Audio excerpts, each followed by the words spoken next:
кечинде ровно 9-10 жайылдастырган 5 бармакты жазабыз, плотно коебуз. 6-7ге чейин тамак жеп бүтүш керек. Тамакты ичүү, тамакты сиңирүү адамдын ойлонуусуна, ден соолугуна таасири барбы? Эң көп нерв тамырлары бул ашказан менен мээнин ортосунда десек болот. Бул жөнүндө сүйлөөгө кандай деги укугуңуз, кандай дипломуңуз бар? Жок дегенде кеминде 7000 кадам басыш керек. Чай эмес. Чай эмес. Чай таптап мүмкүн эмес. Тамак вакытында. Ассаламу алейкум, урматтуу көрөрмандар. Бүгүн элдин социалдык абалы жакшы болуп баратканы менен ден соолук, ысырапкорчулук алсыздап бараткандай болуп көрүнөт. Ошол себептен бүгүнкү күндө бизден даанышман подкастка даанышман бир инсандардын бири Тынар Нуранов мырзаны чакырдык. Тынар мырза өзү нутрициология, диетология жөнүндө постторду алып барып жүрөт, өзүнүн практикаларын кылып жүрөт, элдерди дарылап, марафондорду өткөзүп жүрөт. Бизден эфирге кош келдиңиз. Бизде бүгүнкү күндө ден соолугу эле начарлап кеткен жок, адамдын ойлонуусу дагы начарлап кетти. Ушунун бир тамак менен кандайдыр бир байланышы барбы? Муну биринчи суроо кылып берели, ага чейин өзүңүз жөнүндө бир аз чоңураак баяндаманы айта кетсеңиз, кимсиз, деги эле бул жөнүндө сүйлөөгө кандай деги укугуңуз, кандай дипломуңуз бар? Биринчиден, ассаламу алейкум. Алейкум ассалам. Жалпы көрүүчүлөргө подкастка чакырганыңызга чоң рахмат.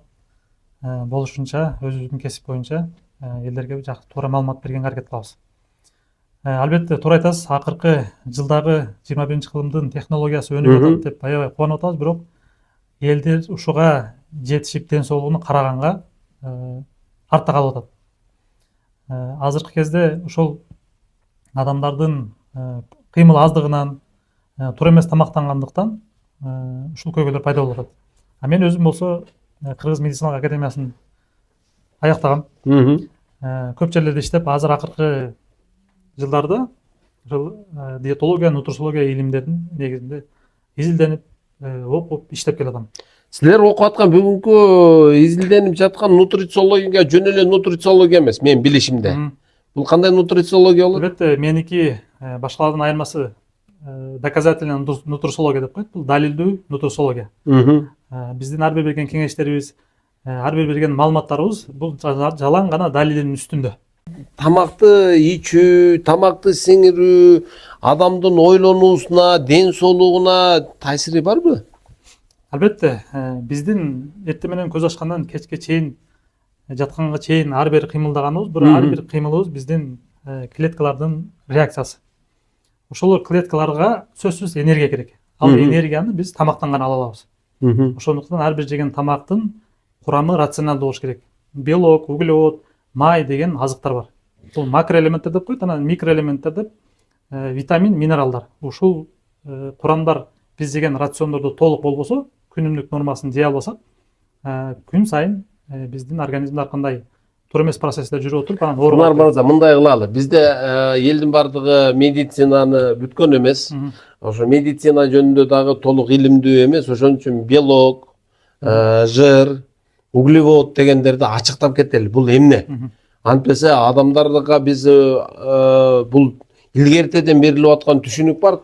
Адамдар тамактан азыктанат, тамактан күч алат десе, кээ бирөөлөр ушу тамак ичпей калсам мен алсыз болуп кетет экенмин деп отуруп, эртеден кечке тамак ичип отуруп, бүгүнкү күндө өтө ашык семирүү или толуп кетүү менен, артык салмак менен ооруп, ары көздөй аркы дүйнөгө кетип аткандар да көп. Ошон үчүн муну үчөөм баяндап кетеличи. Бул углевод деген эмне? Жыр деген эмне? Туура айтасыз, биз медиктер өзүбүздүн тилде сүйлөп көнүп калганбыз. Ошо бир аз жалпак тилде айтканда, эң негизи биз организм өзү суудан жана белоктон турат. Биздин терибизде белок, булчуңдарыбызда белок, сөөгүктөрүбүздө белок, кургак массаны алганда. Калганы бүт эле суу. Ошондуктан эң негизги бизге керек нерсе бул белок. Белок эмнеден турат? То есть кайсы азыктардан белокду алабыз? Бул эт азыктары. Эт азыктары. Эттин бардыгы, балык болсун, тоок болсун, эт азыктары. Анан сүт азыктары, анан бобовойдун түрлөрү, жаныбарлардан жана өсүмдүктөрдөн алабыз. Бул бобовойдун түрлөрү дегенде фасоль, нокот, аш, ошолорду көбүрөөк болот. буларды эми кандай кылып жеш керек? Өзү бизде таластыкпыз да, биз эми таласта фасолдун түрлөрү бар. Бирок фасоль жеп аткан таластыктарды деле көрбөй жүрмүн негизи. Ошолорду жеш керекпи өзү фасолду? Албетте, жана колдо бар алтындын баркы жок дегендей, ушунчалык биздин өлкөдө жанагындай жакшы өсүмдүктөр өсө турган климатта жашайбыз. Бирок ошолорду өстүрүп жебейбиз да. Нормасын албайбыз. Ошондуктан мен сиздерге барыңыздарга кеңеш берем. Ар бир тамакта болбосо дагы күнүмдүк тамакка сөзсүз ушул бобойдун түрлөрү, буурчактын түрлөрү, бүтүн дандуу азыктарды жегенге аракет кылыш керек. Сонун эми Тынар мырза бул жакка келели. Мен өткөндө бир жакшы бир нерсе уктум да. Туура эмес тамактанган адамдын ден соолугу да жакшы болбойт дейт, ойлонуусу дагы жакшы болбойт дейт. Биринчи ойлонуусуна токтойлучу. Бул кандайча ойго таасир этет? Бүгүн биз бизнес кылалы дейбиз, бизнес илимдерин алгыбыз келет, илим алайын десең эле, вот телефон көрсөң эле олтурасың, жакшынакай болуп уйкуң ачылат, бирок китепти ачсаң эле уктап каласың да, ушундай. Же болбосо бир ойлоноюн десең ойлоно албайсың да. Ар кайсыны ойлонуп дейди болуп калганбыз, акылыбызга чейин дейди болуп калган. Ошол ойлонуу менен тамактын кандай түздөн байланышы бар? Биз тамак жегенде көпчүлүктө ушундай ой бар. Жерге суун чачсаң сиңип кетет да. Так ошол сыяктуу эле биз жеген тамагыбыз ошентип эле сиңип кетет деп түшүнөт. Чындыгында биз жеген тамактын ар бир курамынын өзүнүн ферменттери, өзүнүн керектүү кислоталар бөлүнүп, ошонун негизинде гана сиңет. Мисалы үчүн майды сиңирген, майды эриткен ферменттер башка, белокты эриткен ферменттер башка. Ошолордун баардыгы туура айкалышта жегенде ал организмде жакшы сиңип, эгер ичеги карындар жакшы иштесе, эч кандай воспаление болбосо, ошондо тамак жакшы сиңет, анан мээ жакшы иштейт. Айтканда эң көп нерв тамырлары бул ашказан менен мээнин ортосунда десек болот. Ошондуктан ашказан бул экинчи мээ деп коет. Сонун. Мен буну элимди сүйөм да, ушунчалык жакшы көрөм. Ушул элди биз 5 жылдан бери окутуп келебиз. Менин эле тажрыйбамда, эми буга чейин дагы көптөр окутуп келгендер бар, бирок 5 жыл аралыгында биз өзүбүз окутуп келе жатабыз. Көп адамдар ойлоно албайт. Анан ушу туура тамактанууну дагы жеткиргим келди негизи. Бүгүн дүйнөнү башкарып аткан американецтер болсун, кытайлар болсун, орустар болсун, еврейлер болсун, булардын бардыгы тамактарды мындай нормасы менен жана тамактын адабиятын, маданиятын түшүнүп калган экен. Биз кыргыз, казак, өзбек, Средний Азияда көп түшүнө бербейбиз да, биз кечинде ровно 9-10 жайылдастырган 5 бармакты жазабыз, плотно тоёбуз. Анан ал тамакты аш кыла албай түнү менен түшүбүзгө арбактар кирип чыгат. Анан эртең менен турсаң эле оозуң сасып калган, көзүң шишип калган, бөйрөктөрүң ооруп калган. Ойлоноюн десең ойлоно албайсың. Эми биз канчадан канчага чейин тамак ичишибиз керек?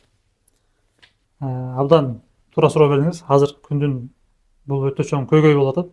Себеби биздин 21-кылымдын технологиясы телефон, түнү менен телефон көрүп уктабайбыз. Жакшы тамак жакшы сиңиш үчүн өзүнүн убагында жеш керек. Жана бизде биологиялык саат деген бар. Циркадный ритм деген бар. Ошол бизди ушундай жараткан Алла Таала. Кечинде эс алып, күндүз иштешибиз керек. Ар бир биздин организмде керектүү гормондордун, керектүү ферменттердин бөлүнүшүнүн өзүнүн убакыт сааты бар. Биз эс алыш керек дегенде, кечинде жатыш керек дегенде эле түшүнөбүз да. Бул эртерээк тамак ичип алсаң деле жатыш керек, иши кылып эс алабыз деп ойлоно беребиз да. Менин түшүнүгүмдө ушундай болуп калды. Организм ошол биздин ашказанга түшкөн тамакты аш кылмайынча эс албайт, ушундайбы?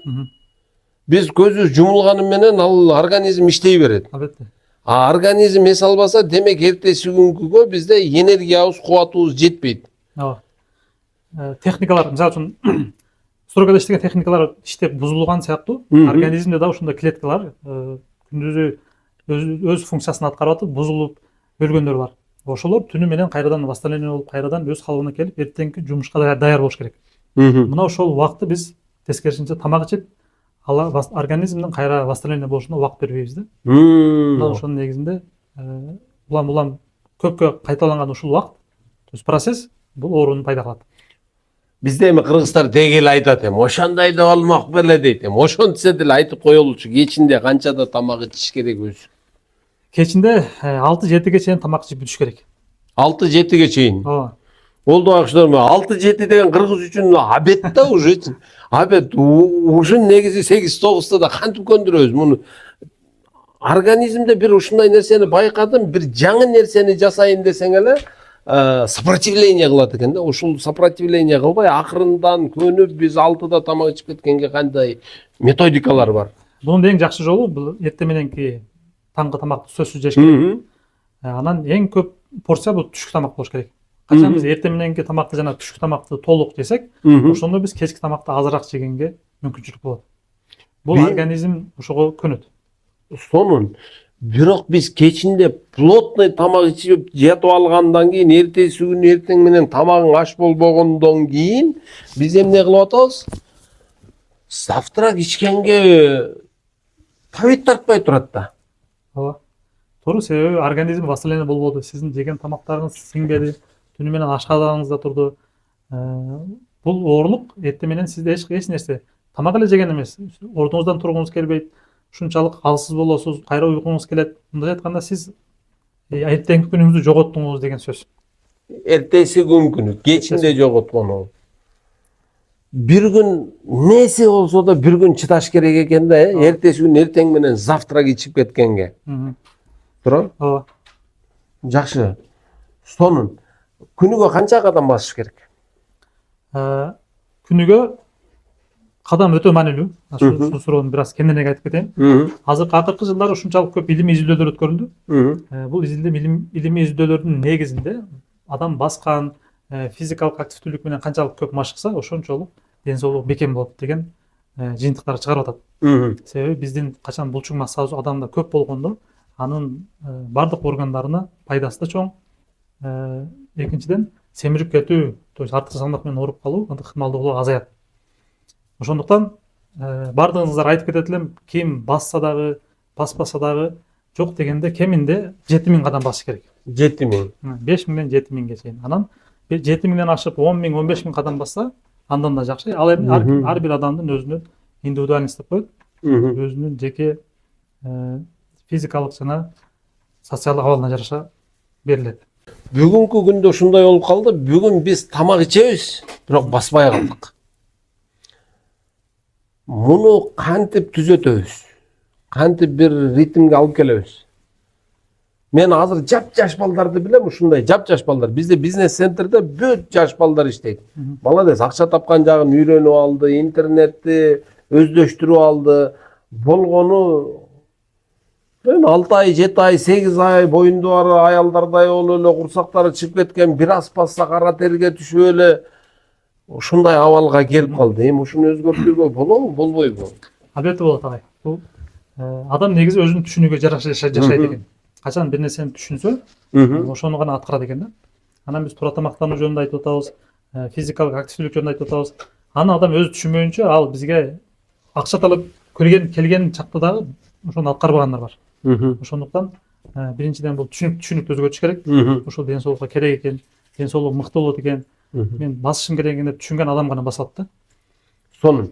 Мунугу тамак мен дагы кээде тамак сиңбей калат. Анан ошо көбүн эсе өзүңө кайрылам. Кайрылган мезгилдерде эмне деп айтылат? Тамак ичкенден 20 мүнөт басыш керек дейт да. Бизде кыргыздарда өзү көбүн эсе тарбиябыз ушундай да. Тамакты ичип бүтүп туруп эле гомийин деп ошо жерге топ этип калабыз да.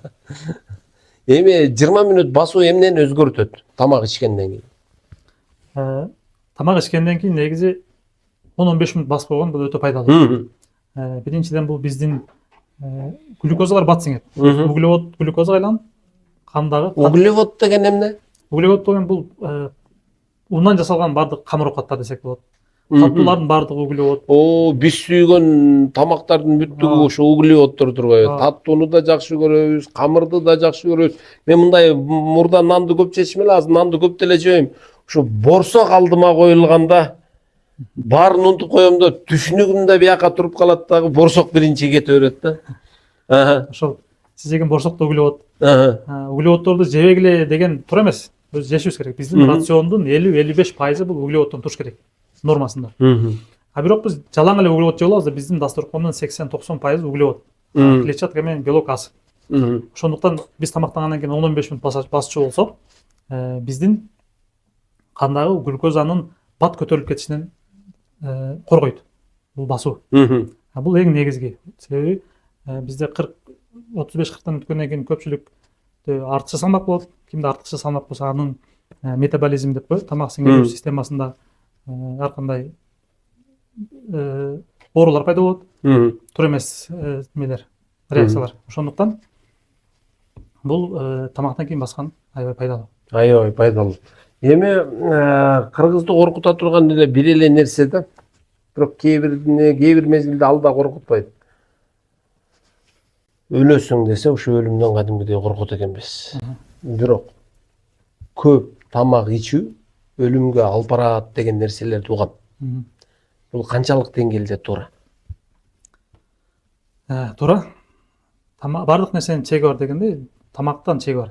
Тамакта сөзсүз бизде жакшы тамак деп канча көп жесек ошончолук пайдалуу экен деп түшүнөт. Жакшы тамактын да чеги бар, жаман тамактын да чеги бар. Биз тамак жеген сайын биздин организмде артыкча салмак пайда болот. Артыкча салмак болгон сайын ал көбүрөөк тамак талап кылат. Ошентип канчалык артыкча салмак көбөйгөн сайын биздин организмдин басышы дагы, кыймылдашы дагы, организмдеги процесстердин жүрүшү да аябай оор татаал болуп кетет. Туура эмес жүрүп калат процесстер. Бул биздин курсактагы ар жердеги майлар жөн эле турбастан булар өздөрүнүн андай зыяндуу веществолор бөлүп турат. Алар биздин воспаление, то есть кандагы воспалениялардын болушуна жолтоо болот. Ошондо туруп анан оорулардын түрлөрү пайда боло берет. Ошон үчүн биз нормасы менен тамак ичишибиз керек. Бирок норма дегенди биз кайдан табабыз? Өзү канча грамм бул? Же болбосо пайгамбарыбыз саллаллаху алейхи вассаламдын бир хадисинде келет. Бүгүнкү нутрициология менен канчалык деңгээлде экөө айкашат. Хадисте жарымы дейт, ашказанды 3кө бөлүп дейт, жарымы аба болуш керек дейт, жарымы тамак болуш керек дейт, жарымы суу болуш керек дейт. Биз чай менен тамакты, сууну, айранды, мөмө жемиш баарын аралаштырып жеп отуруп анан плотно тоебуз. Тойгондон кийин эми суу болушу мүмкүн арасында. Точный аба жокко дейм да, мындай плотно тоебуз да. Ушунун нормасы кандай жана катары менен кандай ичиш керек? Биринчи чай ичебизби же тамак ичебизби же бүгүнкүдөй кылып аралаштырып ичебизби? Кандай кылабыз? Туура айтасыз агай. Ошол азыркы күндөгү канчалаган жылдар изилдеп келип, ушул тамак жеш керек экен деп чыгарганда, ошол эле жыйынтык сиз айткандай бул хадистен чыгып турат да. Ошон үчүн көптөр таң калып, илимде жүргөндөр динди кабыл алгандан да ошонун. Демек бул туура. Бул туура, албетте. Ашказанды 3кө бөлүш керек, бирөө суу болуш керек, бирөө аба, бирөө жарымы тамак болуш керек экен, туура. Курсакты өтө толтурбаш керек. Биз тамак ооздан чыгайын дегенде тойдук деп түшүнөбүз да. Жок. Биз тамакты жегенден кийин биздин ашказаныбыз жыйрылат. Жыйрылып тамакты майдалап, андан ары анан ичегилерге өткөрүп берет. Ашказанда эч кандай тамак сиңбейт.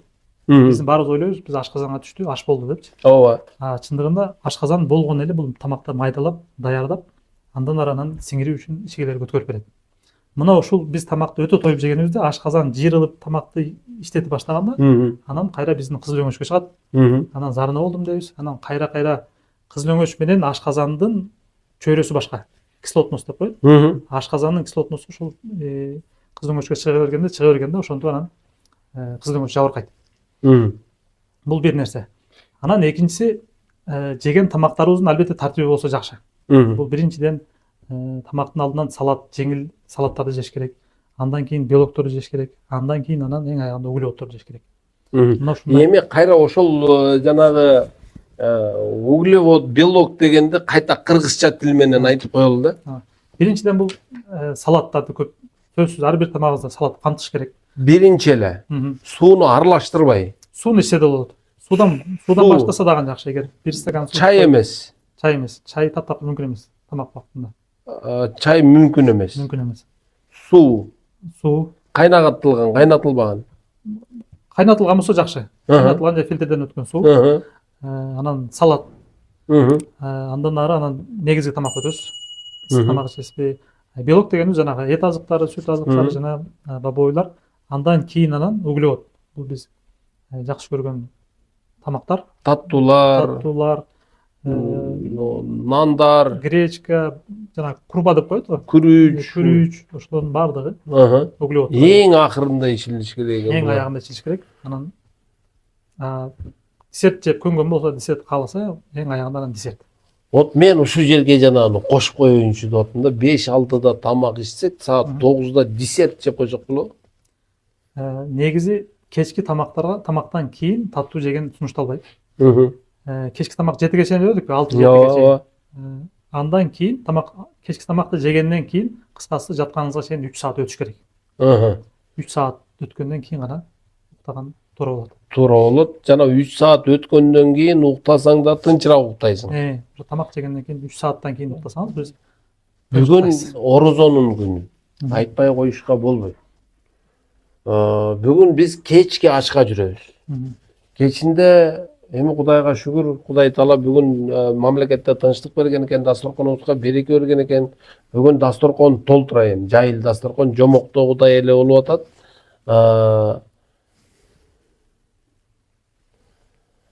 Жомоктогудай эле болуп атат.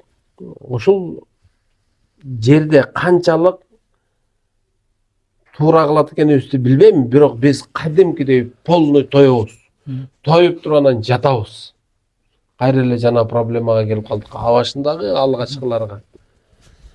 Мындай бир өзүңдүн тойгонуңду билүү же болбосо өзүңдү убактысында токтотуунун бир кандайдыр бир инструменттери барбы? Биз негизи кекиргенде тоюп тур дейбиз да. Бул кекирүү деген бул уже ашказанда месте калбай баратат деген сөз да. Акыркы абаларды кысып чыгарып атат дегенди билдирет. Анан негизи биз курста биздин марафондор болот, консультацияга жазылышат. Ошолорго биз кол методун үйрөтөбүз. Кыскасы ар бир адамдын колу өзүнүн денесине жараша болот. Ошондо мисалы үчүн сиз күнүмдүк этиңизди, ар бир почтада жей турган этиңиз алакандай болуш керек. Калыңдыгы да, чоңдугу дагы. Муштумдай углевод жешиңиз керек. Салат болсо мисалы үчүн эки колду бириктиргенде толор салат жешиңиз керек. Мындайча айтканда сиз ошол курстан кийин өзүңүздүн тарелкаңыз, өзүңүздүн жеген порцияңыз кандай көлөмдө болуш керек экенин мындай приблизительно билесиз. Болжолдуу түрдө билесиз. Биз муну салт дейбизби же болбосо бүгүнкү береке дейбизби, ушуну менен деги токтоно албай жатабыз да. Барганда ал жана бир муштум эт, бир муштум камыр же болбосо эки кол салат деген эмес. Биздики дасторкон толтура турат. Толтура турат. Аерден биткенде бир аздан эле жегендей болосуң, тигинден бир аз, мындан бир аз, ушинтип отуруп 6 саат жегенден кийин 6 тарелка кирип кетет да. Бунун көп жолдору бар. Бул тамактануу бул өтө тоюп кетпеш үчүн көп жолдору бар. Мисалы үчүн бир тамактын астына 1-2 стакан суу ичип алуу, андан кийин салатты көбүрөөк жесеңиз, сиздин ашказаныңызда кийинки тамактарда месте азыраак калат. Сон. Эми Тикебай, мен бизде кыргыз байыса там салат же болбосо азыр отура тур сыймыкпай. Өзбек байыса там салат, кыргыз байыса дегени бар. Бирок кыргыз байыса катын алганын билбейм, бүгүнкү күндө үйлөнбөй деле калышты. Көп жаштардын көбүн көрүп атабыз, ажырашкандардын көбүн көрүп атабыз. Бирок кыргыз байыса аябай дасторконду толтуртуп алып, мондай каалаган убагында каалагандай тамак жейт экенбиз. Анан ошентип отуруп толуп кетет экенбиз. Биз Турцияга барып калдык. Эле бизде баягы эми Турцияга барып аткан кишилер бир аз чөнтөктүү кишилер, карасаң эле баардыгы курсактары менен көйкөлүп чыгышып, улам автобус токтогон жерде бир аз тамекиден тартышып, анча-мынчалар нар жакка барып закускасы менен бир нерсе ичип келип атты. Байлык деген ушул экен деп атабыз да. кийинки аларды көргөн жаштар деле дал ушинтип ойлойт. Анан Анталияга бардык. Анталияда жанагы гольф клубтун жанынан өтүп бара жатсак, ошол жерде эми мен чында бай жигиттерди көрдүм. Аппак кийинген, аппак кроссовки, аппак кепка, баары сонун аппак баардыгы. Анан толук эмес, бүттүгүндө курсактары жок, акча да бар, жаштык да бар, баары бар. Мына дедим, байлык ушул деп. Байлык ушул деп анан ошону менен ойлонуп бияка келдим. Бияка келсем, косметолог бир карындашым бар. Ошол карындашым айтып атат. Марат байке, надо мало кушать. Мясо надо мало употреблять. Нарынские, таласские, все старые дейді. Вот жап-жаш тұрады, қартаң көрінеді. Анткенсе етті көп жейді. Қанчалық деңгейде тура. Ошол етті көп жесең, жаштығың кетеді, қартаң көрінесің деген тура емес пе? Негізі ошол ет маселесинде ар кандай талаштар бар. Дагы бир нерсени унутпашыбыз керек, генетика деген бар. Биздин ата бабаларыбыз ет жеп келген. Биздин ата бабаларыбыз сүт, кымыз ичип келген. Ошондуктан бул балдарынан балдарына берилип отурат. Ооба. Мындайча айтканда, бир мисал лактаза деген бар. Бул ферменттер жаш кезинде көп болот, анан чоңойгон сайын ал азайып кетет. Башка Европа, Россиянын элдеринде лактаза аябай проблема. Элдер сүт иче албайт. Биз кыргыздар болсо өмүр бою биздин ата бабалар сүт ичип келген. Биз чоңойсок да ал лактаза бизде азайбайт. Сүт ичсек, сүт азыктарын ичсек эч кандай кыйналбайбыз. Ошол сыяктуу эле мен да айтып кетем, бул албетте эттин чеги бар. Чеги менен жегенге аракет кылыш керек. Анан өтө көп жегенде албетте бул да зыян. Чеги дегенде ар бир тамакка бир муштум ашып кетсе. Ар бир тамакка жок дегенде алакандай болуш керек. Алакандай эле. Чоңдугу алакандай, калыңдыгы алакандай, ар бир порцияңызда. Ар бир порцияда. Тамак ичип болсоңуз. Ошол бирок 7ден кийин эмес. 7ден кийин эмес. Сонун. Тынар мырза, мен бул подкастты ачып атканда бир ак ниетте ачкам, элге бир пайдабыз тийсе дегенбиз. Бүгүнкү күндө элибизге эң чоң тийгизе турган пайдабыз ушу туура тамактанууну үйрөтүү, акчаны туура башкарууну үйрөтүү, эмоцияны башкарууну үйрөтүү, жашоо сапатын көтөрүүнү үйрөтүү, ушул маселелер окшойт. Кудай буйруса. Кандай болсо дагы ушул подкастыбыздын пайдасы тийсин элге каалоолоруңуз. Аллах разы болсун. Подкастыңыздар берекелүү болсун. Ушундай көптөгөн аудиториялар чакырып элге туура маалымат бере бериңиз. Алла разы болсун. Менин акыркы жыйынтыктоочу сөзүм агай. Албетте биз туура тамактануу бул биринчи орунга коюшубуз керек. Акыркы жылдын ушунчалык өзгөрүп баратканына байланыштуу биз туура тамактанбайынча ден соолугубузду чыңдай албайбыз. Ар ким өзүнүн кесибин мактайт. Бирөө массаж кылгандар массаж алмайынча ооруйсуң дейт. Операция кылгандар операция кылбасаң ооруйсуң дейт. Иши кылып ошолордун баардыгы мактайт, бирок ошолордун баардыгы жыйынтыктап келип тамактанууда кошот да. Бул тамактануу баардык врачтардагы, баардык ушул жан сакчылардын да, то есть ден соолук менен алектенген адамдын баардыгы түшүнөт. Адам туура тамактанмайынча ден соолугу чың болуш кыйын.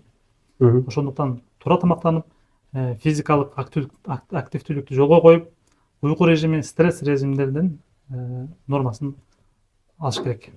Алысыраак болуш керек экен стресстерден, карыздан алыс болуш керек экен, акчаны жок кылып алып, кайра кейигенден алыс болуш керек экен, урушпаш керек экен, бирөөнү капа кылбаш керек экен, туура тамактанып, ден соолукта аман эсен жашашыбыз керек.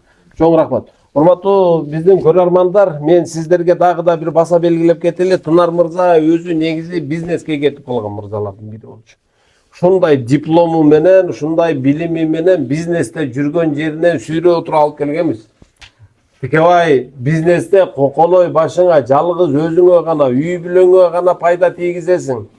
Ал эми жалпыга, коомго, элге кызмат кыла албай калабыз деп олтуруп ушул бүгүнкү кылып аткан иштерине алып келүүгө дагы биздин чоң бир салымдарыбыз бар.